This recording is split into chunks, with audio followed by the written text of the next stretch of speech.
بسم اللہ الرحمن الرحیم۔ پرسنل سوال کا جواب۔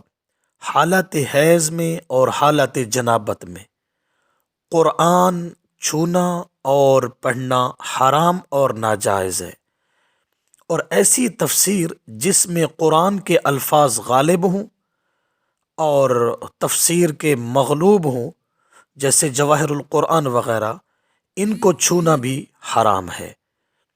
اور اگر الفاظ مغلوب ہیں، تفسیر بہت لمبی چوڑی ہے، تو پھر وہ تفسیر پڑھی جا سکتی ہے، اور ہر قسم کی دینی کتب کو حالت جنابت اور حالت حیض میں چھونا جائز ہے، چاہے وہ کتاب اردو میں ہو یا عربی میں، البتہ آیت پر ہاتھ نہ لگے۔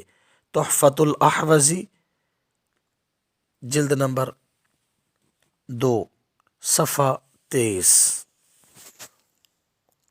باقی ناپاکی کی حالت میں یعنی جنابت اور حیض کی حالت میں قرآن پڑھنا حرام، چھونا حرام۔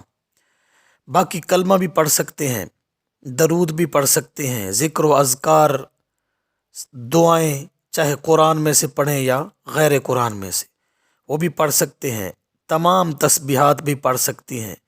بلکہ حائضہ کے لیے تو فقہا نے لکھا ہے کہ جب نماز کا وقت شروع ہو تو حائضہ کے لیے مستحب ہے کہ وضو کے اعضاء دھو ڈالے اور بقدر نماز تسبیحات میں مشغول ہو جائے۔